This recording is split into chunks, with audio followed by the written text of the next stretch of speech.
Innal hamdalillah nahmaduhu wa nasta'inuhu wa nastaghfiruh wa natubu ilayhi wa na'udzu bihi min shururi anfusina wa min sayyiati a'malina. Man yahdihillahu fala mudilla lahu wa man yudlil fala hadiya lahu.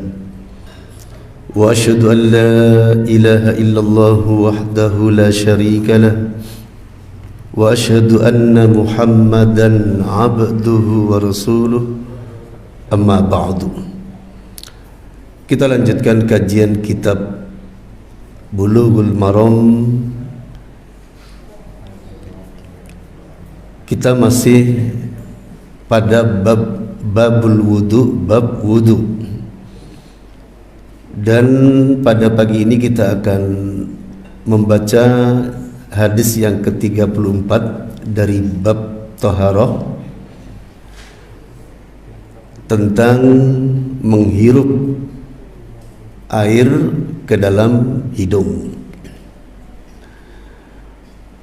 Wa an Abi Hurairah radhiyallahu anhu qala qala Rasulullah sallallahu alaihi wasallam idza staiqadha ahadukum min naumihi falyastanshir thalathan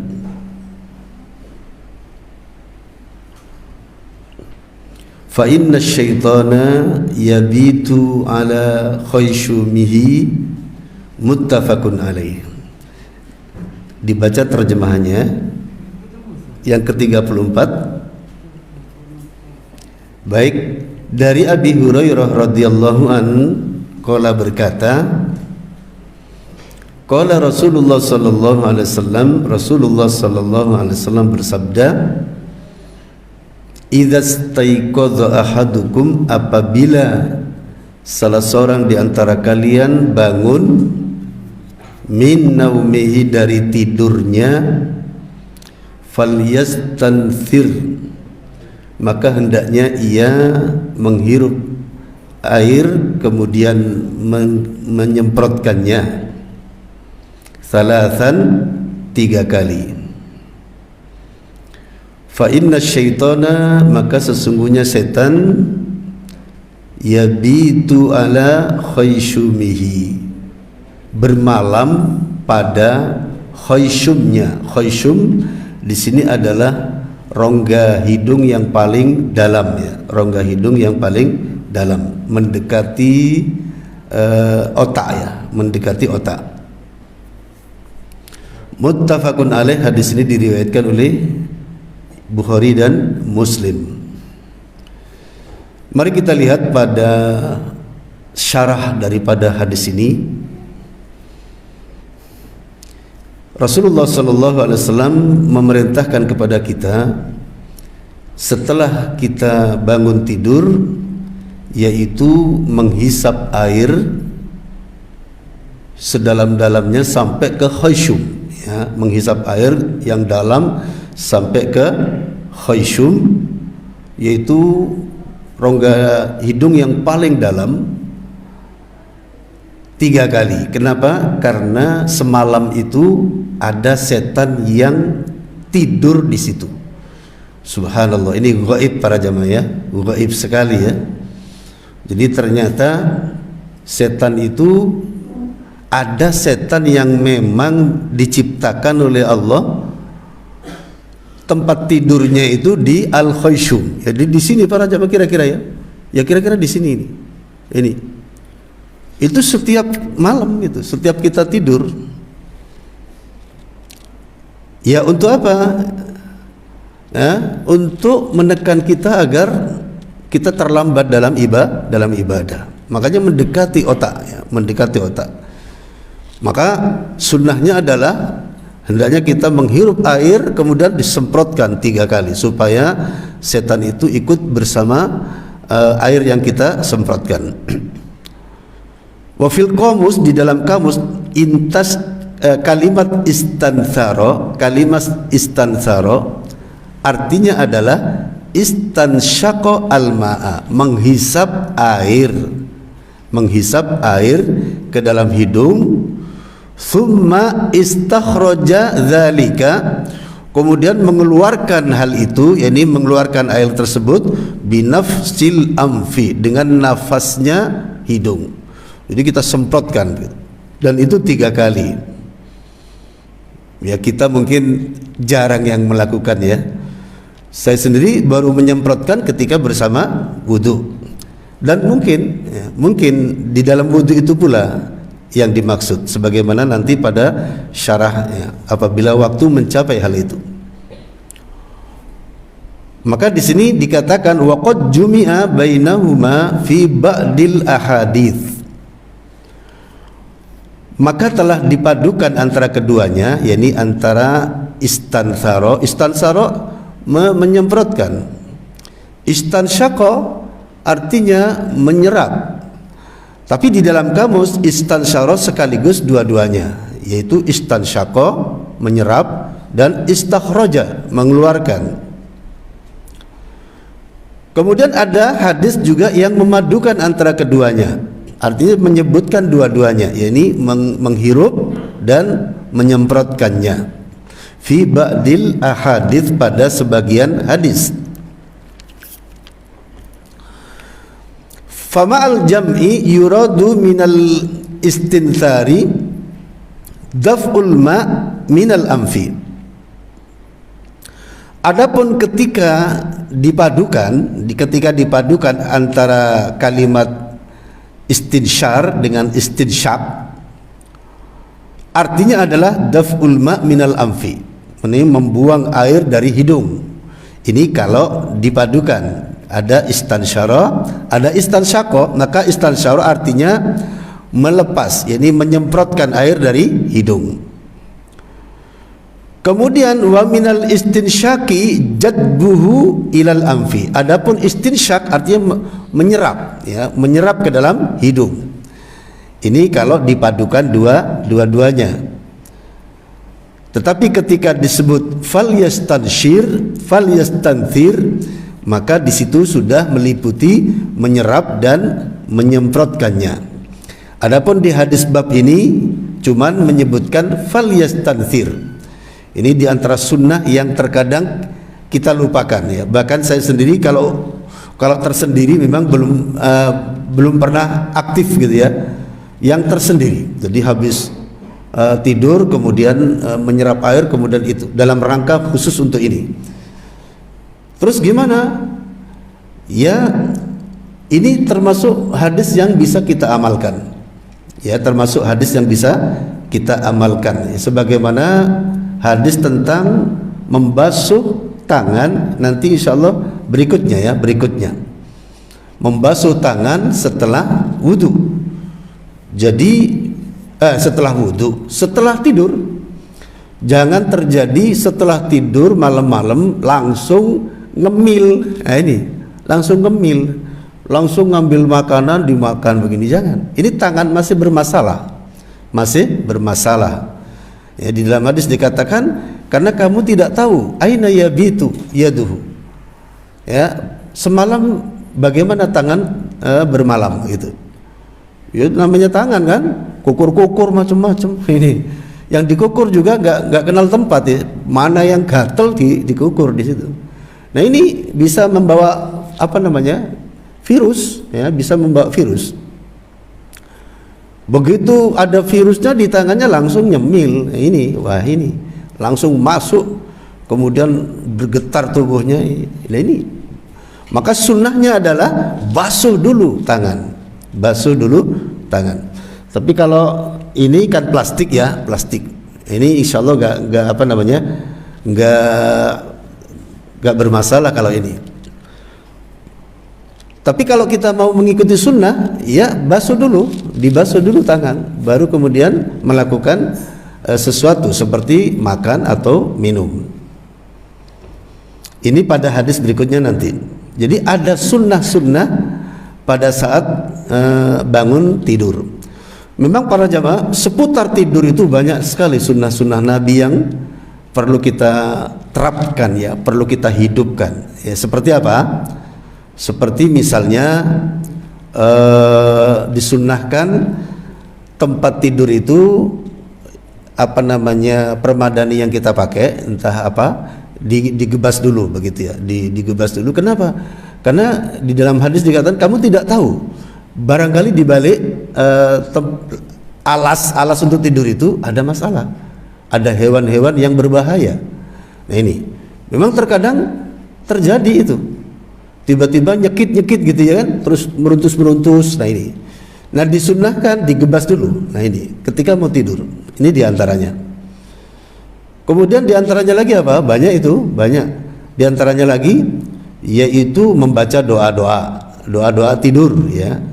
Dimana doa tidur itu ketika dipelajari para jamaah benar-benar tauhid ya, benar-benar berisikan tauhid yang sangat tinggi ya. Ada yang pendek, ada yang panjang gitu. Kemudian disunnahkan tidur menghadap kiblat ya, apa namanya, tidur dengan sebagian yang kanan ya, separuh yang kanan begini. Bagi yang tidak bermasalah, cuma kalau saya bermasalah sehingga tak ginikan tangan itu pun sebentar 5 menit sudah nggak kuat ya, sudah terlentang lagi. Setelah itu balik lagi begini kalau sudah nggak sakit, karena seringnya kecelakaan ya zaman dulu. Jadi ini terasa sakit kalau dipakai tidur. Cuma sekarang sudah mulai reda sehingga agak kuat, bisa sampai 10 menit atau 1/4 jam gitu ya begini. Cuma kalau begini terasa apa namanya, ngilu gitu ya. Ya ada masalah. Makanya saya kalau tidur bersama teman-teman dalam daurah, saya bilang dulu saya ada masalah ya gitu. Supaya tidak disangka ini kok nggak nyunah lah tidur ya gitu. Jadi memang kalau tidak ada masalah ya, bagi yang bermasalah ya diupayakan aja, misalnya apa, muqaddimahnya ya, pendahuluan tidurnya misalnya ya. Nanti setelah itu terserah itu. Termasuk apa lagi di antara sunnah-sunnah tidur? Berwudu. Silahkan ya, berwudu ya, ini di antara sunnah-sunnah tidur. Kemudian ketika bangun tidur, di sana juga ada sunnah-sunnah yang diterapkan ya. Seperti apa ya? Ya berdoa, termasuk juga kalau mimpi buruk, maka disunnahkan meludah ke kiri ya. Ludahnya bukan meludah beneran, ludah apa bahasa kita,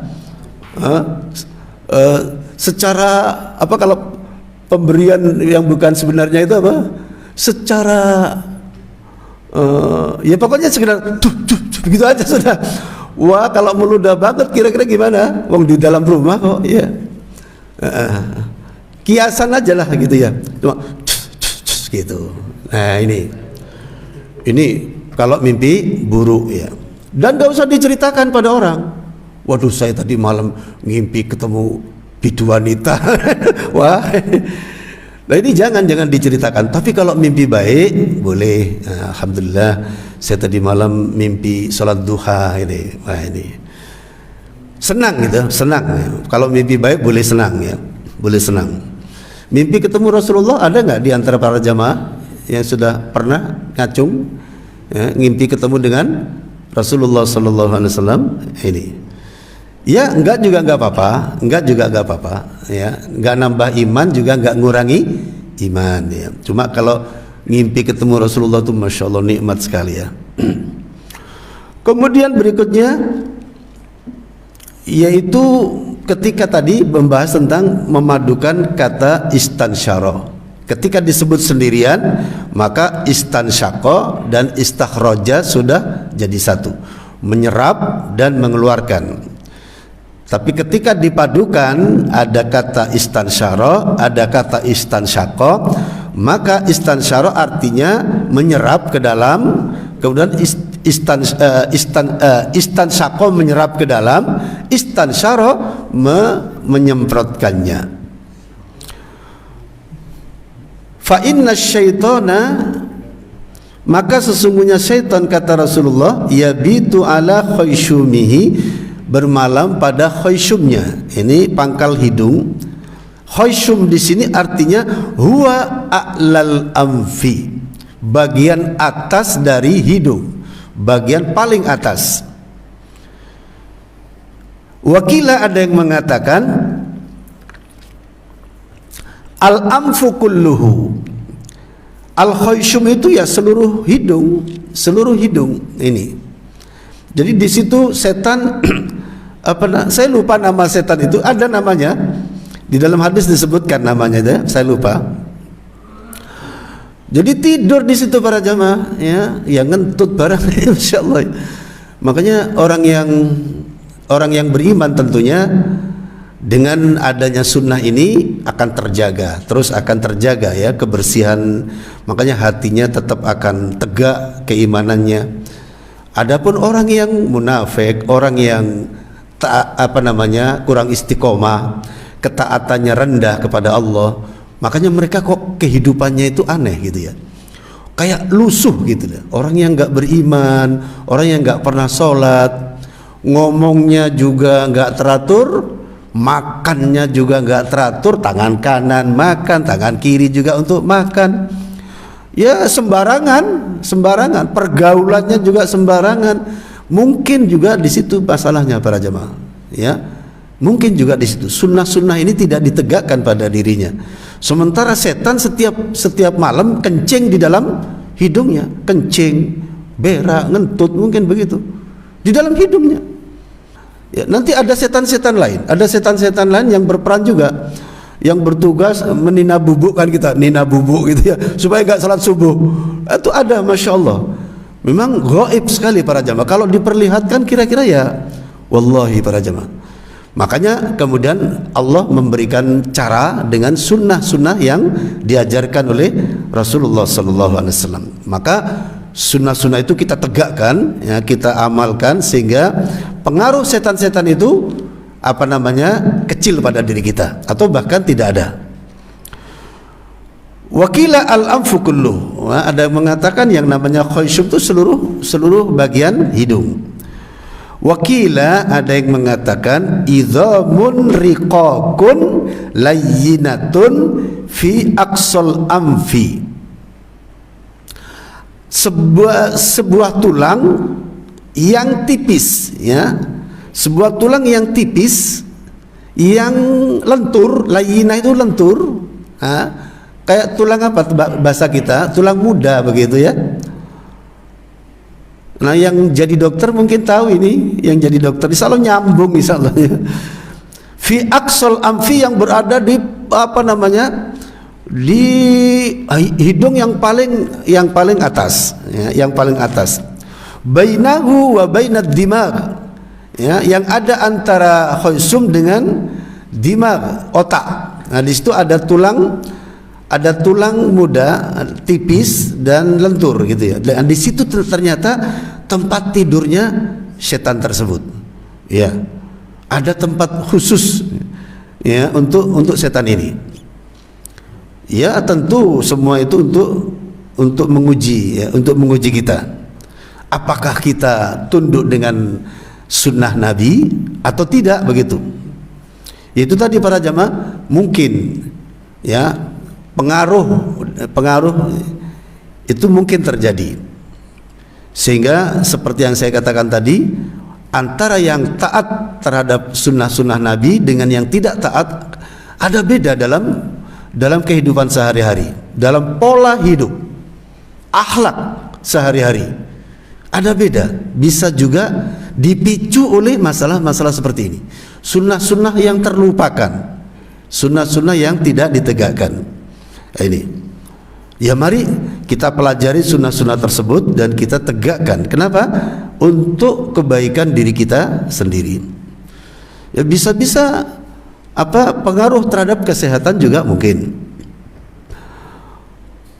Al-haditsu dalilun ala wujubil istinthar indal qiyami minan naumi mutlaqan. Hadis ini sebagai dalil atas wajibnya istinthar, menyemprotkan air, ya, ketika bangun dari tidur secara mutlak. Illa anna fi riwayatin lil Bukhari, melainkan pada satu riwayat pada hadis Imam Bukhari, Di sana memadukan antara dua. Di sana dikatakan, idza staiqadha ahadukum min manamihi, apabila salah seorang di antara kalian bangun dari tidurnya, fatawaddoa, lalu berwudu, falyastanthir thalathan, maka semprotkan air 3 kali, fa inna syaitana, maka sesungguhnya syaitan yabitu ala khaisumihi au kama qala, tidur di khaisumnya. Ini pada hadis Imam Bukhari di sini ternyata di sini bersama wudu. Nah, ini yang saya sering ya. Artinya saya itu belum menegakkan yang tersendiri. Kalau para jamaah kira-kira sudah menegakkan atau belum? Belum, insyaallah nanti ya. Jadi ini berarti ada 2 amalan khusus yang ketika bangun tidur, itu tentu setelah dibasuh tangan para jamaah. Jangan sampai virus belum dibasuh lantas ngambil air dimasukkan ke hidung, tambah pileknya nggak mari-mari. Betul lah kira-kira ini. Ya dibasuh dulu, kemudian baru ngambil air, disedot, kemudian disemprotkan 3 kali. Ini bisa sunnah sendiri, bisa sunnah tersendiri selain daripada wudu. Nah ini satu. Juga bisa dilakukan bersama wudu, karena memang nanti di dalam wudu juga ada memasukkan air ke dalam hidung. Cuma kalau tidak dalam keadaan puasa, sunnahnya adalah ditenggelamkan ke dalam. Jadi benar-benar disedot ke dalam, kemudian disemprotkan. Ya. Tapi kalau puasa jangan, puasa disedot sampai ke dalam, akhirnya apa? Dapat ceperan ke dalam nanti. Tiba-tiba lega, nafas saya lega, kenapa? Habis kena air masuk ke dalam ini. Jadi makanya sunnahnya kalau puasa gimana? Sekedar. Kalau puasa sekedar. Illa antakuna so'iman, dalam hadis begitu. Sekedar aja, sekedar ada praktek lah gitu. Nah ini, jangan ini bahaya ini. Tapi kalau di luar puasa memang perlu sekali, karena dahak-dahak bisa ikut karenanya. Di luar puasa ya, penting sekali. Termasuk menyerap ke dalam hidung. Ini banyak sekali praktek-praktek yang seperti itu malah menjadi kesehatan. Ada teman saya dulu alergi dengan es. Kalau kena es tuh mesti langsung sudah nggak sembuh-sembuh, batuk, pilek dan lain sebagainya. Setelah dia mempelajari sunnahnya wudu tadi, dipraktekkan setiap wudu mesti diserap sampai ke hidung, diserap sampai ke, ya memang terasa sakit. Awal sakit, nanti kalau sudah terbiasa enggak. Ya, saya sering latihan tuh memang sakit juga. Lama-lama juga sakit gitu ya. Ya, agak sakit memang. Jadi disedot terus disemprotkan. Ini teman ini ceritanya lama-lama itu sembuh ya, sembuh dari pilek, flu, dan suka minum es akhirnya. Kemana-mana mesti minum es. Ya ini, akhirnya bisa minum es begitu. Nah ini, ternyata ada hikmah juga ya. Dengan disedot agak ke dalam, kemudian disemprotkan. Insya Allah bisa dipraktekkan itu. Fayuqayyadu al-amrul mutlaq bihi huna bi iradatil wudu. Nah di sini, kalau di sini hadis ini yang dimaksud adalah dengan berwudu. Wa yuqayyadu an-naumu bimanamil laili kama yufiduhu lafdhu yabitu. Dan diikat pula dengan tidur, yaitu tidur malam ya, tidur malam. Sebagaimana lafadznya yabitu itu artinya bermalam ya. Yabitu bermalam, berarti yang dimaksud tidur malam. Ya, kalau setiap tidur wah bahaya ya. Tidur malam yang dimaksud ini dalam hadis ini. Ya, kalau tidur qailulah itu ya yang tidur sebentar itu namanya qailulah ya, kecil sedikit itu ya. Qailulah yang disunahkan yang mana? Yang disunahkan sebelum sholat zuhur, habis dari pasar, habis dari sawah ya, geletak sebentar, setelah itu persiapan menuju masjid. Berarti kira-kira jam berapa itu ya? Kalau rumahnya di Keputih bagian sana, geletaknya nanti ke Thayyibah, kira-kira nutut nggak kira-kira? Ya nggak nutut. Sampai di Thayyibah sudah salam. Nah, kalau rumahnya seperti di rumahnya Pak Sunar sana ya kira-kira diperkirakan koilulah saya perjalanan dari rumah ke Thayyibah itu berapa jam? Berapa biasanya? Ya, misalnya 10 menit misalnya 10 menit dari Thayyibah, dari rumah ke Thayyibah misalnya. Berarti diperkirakan qailulahnya 1/4 jam sebelum 10 menit itu, supaya bisa tidur sebentar, geletak, istilah bahasa kita itu geletak itu. Terus setelah itu mandi-mandi terus wudu, berangkat ke Thayyibah, insyaallah masih bisa sholat berjamaah. Diukur sendiri ya. Namanya qailulah ya. Tidur sebentar. Itu termasuk sunnah Nabi sallallahu alaihi wasallam. Wal haditsu min adillatil qailina biwujubil istinsyari dunal matmadah. Hadis ini memicu adanya pendapat wajibnya istinsyar tanpa matmadah, tanpa berkumur. Ya ini. Wa huwa madhabu Ahmad wa jama'atin, dan ini termasuk madhab Hambali, madhab Imam Ahmad dan sebagian jamaah. Nah, berarti di sini ini sunnah khusus ya, sunnah khusus tanpa berkumur. Kalau dalam wudu kan ada kumurnya. Kalau dalam berwudu gimana? Ambil air ya dengan ini mewadai, jangan begini. Kalau begini kira-kira gimana? Ya airnya tumpah. Ya begini sehingga mewadai. Separuh untuk berkumur dibuang ke kiri, ya separuhnya untuk disedot ke hidung. Nah ini kalau wudu. Nah sementara ini tersendiri. Jadi habis tidur, kemudian tangan dibasuh, ngambil air langsung ke hidung. Nah di sini tanpa berkumur. Ini madhab Ahmad dan sebagian jamaah. Kalau di madhab Ahmad ternyata sampai ke wajib. Masya Allah, ini sampai ke wajib. Ini waqala al-jumhur, dan jumhur berkata la yajibu. Kalau jumhur tidak wajib. Berarti kalau jumhur siapa? Kalau tadi kan Imam Ahmad. Kalau jumhur kira-kira gimana? Malik, Hanafi, Syafi'i. Tidak wajib. Itu namanya jumhur. Jadi jumhur itu artinya kelompok yang lebih banyak dari mazhab 4 ini disebut jumhur. Seperti misalnya sujud misalnya ya. Apakah tangan dulu atau lutut dulu? Maka jumhur lutut dulu. Jumhur lutut dulu. Artinya karena di situ yang tidak lutut kecuali Imam Malik. Imam Hanafi, Imam Syafi'i, Imam Hambali lutut dulu ketika sujud. Ini namanya jumhur ulama.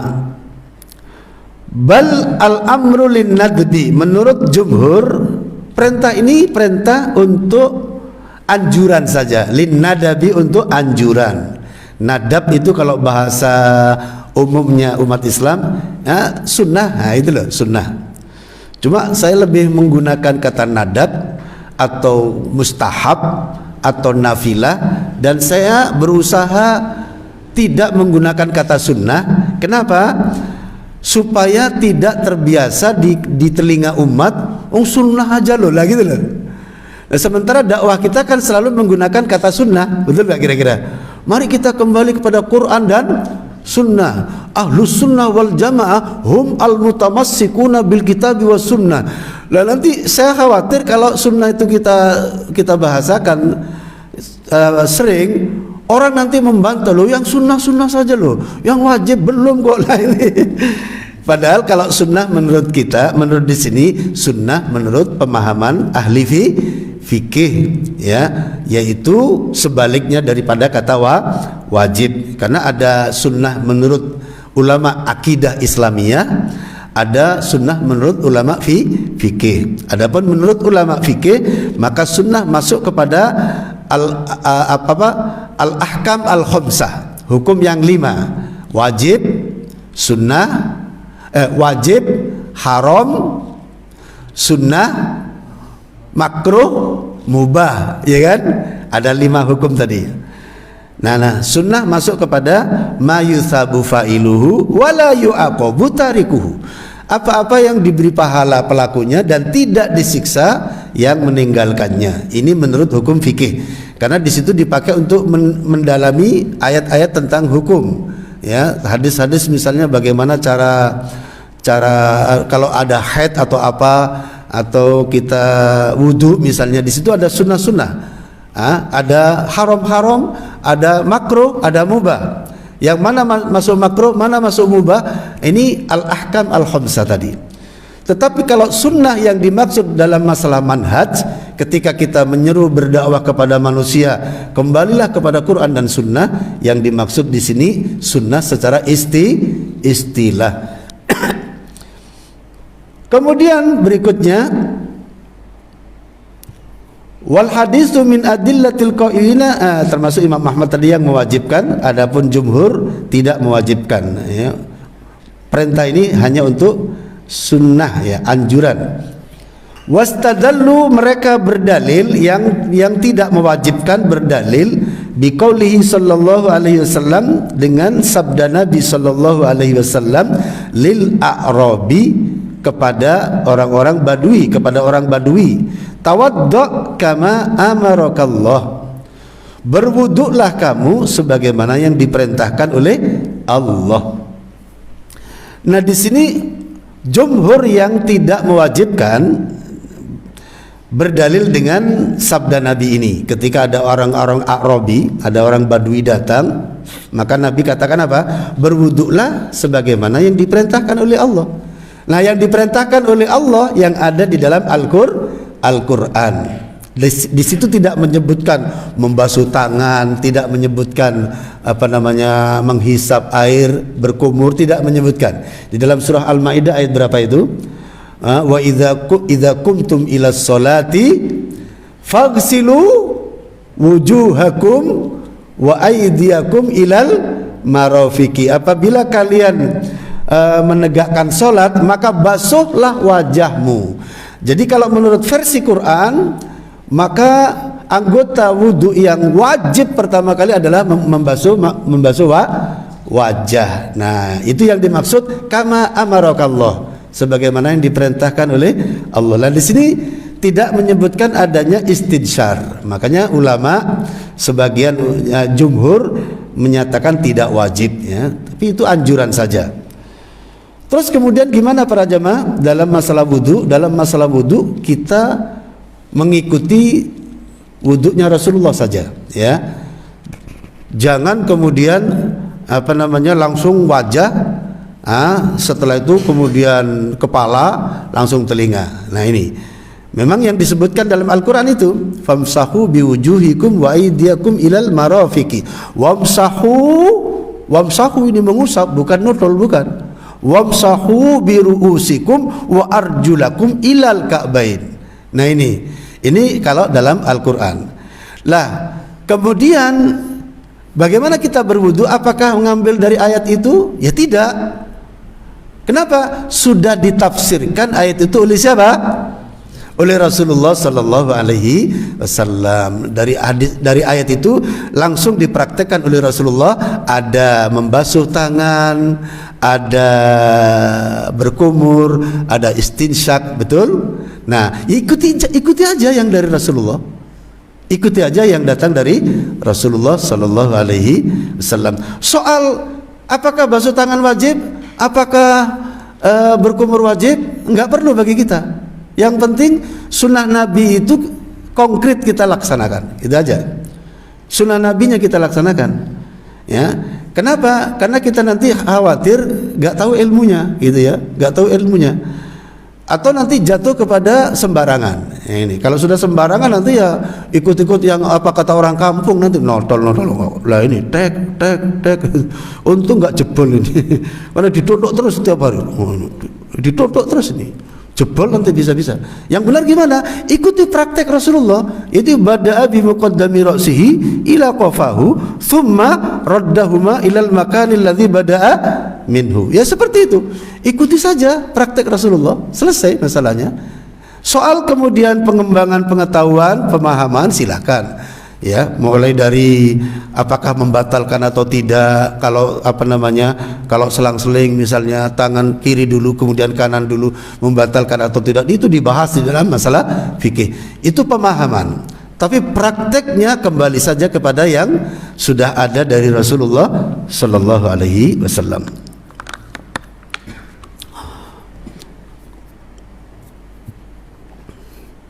Wa ayyana lahu dzalika fi qouli, dan yang menentukan hal itu pada sabdanya, di mana Nabi mengatakan la tatimmu sholatu ahadin, tidak sempurna salat seseorang hatta yusbigha alwudu'a, sampai menyempurnakan wudu, kama amarallahu, sebagaimana yang diperintahkan oleh Allah.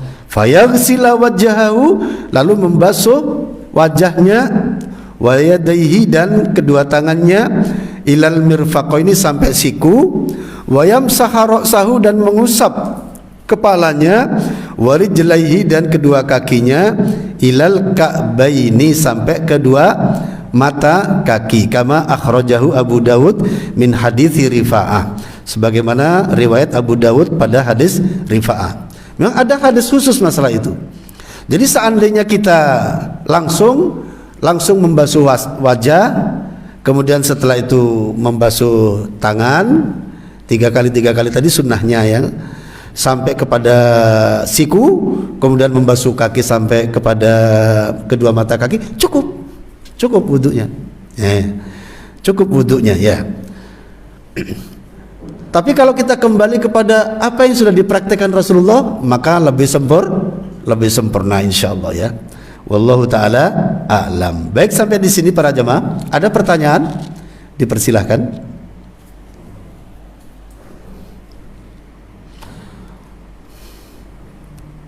Jadi tadi kita mendapatkan 2 sunnah ya, 2 sunnah. Yang pertama sehabis wudu khusus menyerap air ke hidung berapa kali? 3 kali.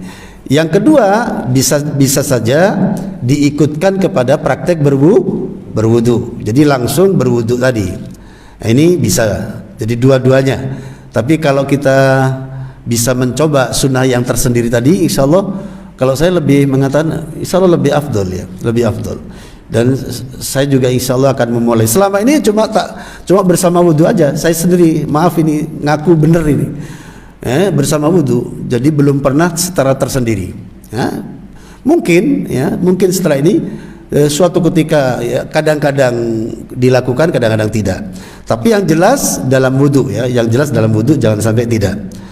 Kalau tidak nanti, kalau misalnya langsung wajah, berarti yang khusyum setannya masih tidur, ini berbahaya nih. Ya, dilaksanakanlah yang dari Rasulullah ya. Praktek yang dari Rasulullah itu dilaksanakan karena banyak hikmahnya. Baik, sampai di sini kita tutup pertemuan kita dengan doa kafaratul majelis. Baik, monggo. Setelah tidur kan biasanya di tangan. Iya. Dipaskan 3 kali. Terus itu masukkan air ke hidung 3 kali. Iya. Jadi ya membasuh tangan dulu. Memang hadisnya ada pada pertemuan berikutnya ternyata. Ya, sarahnya nggak nutut ya waktunya. Jadi membasuh tangan dulu, betul itu, basuh tangan dulu. Kemudian setelah itu baru istinsyar, tadi ya. Jangan sampai langsung, karena ini masih ada kemungkinan ada kotoran macam-macam karena habis tidur semalaman itu ya. Jadi benar, basuh tangan dulu kemudian baru istinsyar, demikian. Ada lagi pertanyaan? Nggih, monggo. Kadang-kadang itu 3 kali itu belum terasa masuk sampai dalam, atau dianjurkan menambah menjadi 3 kali? Jangan menambah dari 3 kali.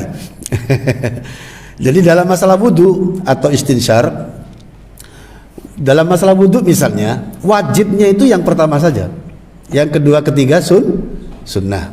Kalau misalnya di antara kita, loh tadi saya basuh tangan ini sudah 3 kali atau masih 1 kali ya? Ya sudah, selesai. Kan sudah terlaksana. Nanti kalau ditambah lagi jadi 4 kali nanti. Dan itu salah. Beda dengan sholat. Beda dengan sholat. Kalau sholat misalnya ragu-ragu pada rakaat ketiga, maghrib rakaat ketiga, ini waduh masih rakaat kedua atau rakaat ketiga. Khusus untuk dalam sholat apa? Harus ditambah. Nah nanti ketika ditambah lagi maka diakhiri dengan sujud sahwi, karena tadi masih ragu-ragu terus. Tapi kalau sudah yakin, begitu tadi ini sudah 3 rakaat atau masih 2 rakaat ya, kemudian diingat-ingat, oh tadi kronologinya begini, oh iya sudah 3, yakin sudah. Maka kalau sudah yakin ya nggak usah ditambah, ya nggak usah ditambah. Bisa-bisa kalau sholat zuhur bisa-bisa diantara kita 5 kali 5 rakaat karena bingung tadi ya. Ya makanya kita diperintah untuk khusyuk tuh di situ ya. Belajar khusyuk para jamaah, ternyata belajar khusyuk itu dampak positifnya bagi kepribadian kita sangat bagus para jamaah, sangat bagus sekali. Belajar khusyuk, kan khusyuk itu ada 2 kriterianya, betul nggak kira-kira? Pertama, seakan-akan kita melihat Allah. Yang kedua, kalau kita tidak mampu seakan-akan melihat Allah, kita meyakini bahwa Allah melihat kita. Allah melihat kita. Ini. Dan banyak cara, diantaranya adalah kita mengenang bahwasanya di dalam surat apa itu, Al-Haqqah apa itu ya, malaikat itu mengepung arash sambil bertasbih ya. Di arash Allah ada malaikat bertasbih. Saya sering kalau yang mencoba yang pertama, seakan kita melihat Allah, saya bawa diri saya kepada bahwa saya ada di tengah-tengah mereka, para malaikat dan makhluk-makhluk Allah yang bertasbih kepada Allah.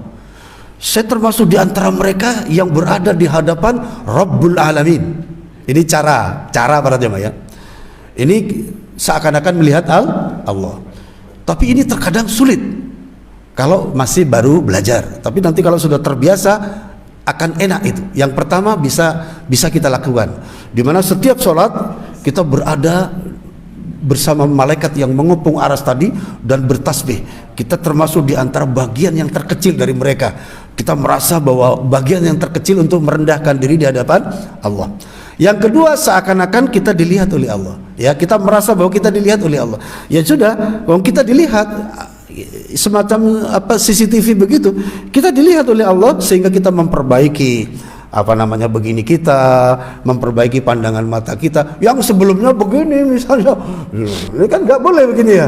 Begitu, waduh kan perasaannya saya kan dilihat oleh Allah, maka diperbaiki sesuai dengan sunnah. Tadi kakinya begini, begitu, saya kan dilihat oleh Allah, maka dihadapkan ke kiblat. Nah seperti itu diantara manfaatnya, ya, diantara manfaatnya. Kalau bisa yang pertama para jamaah bagus sekali, ya.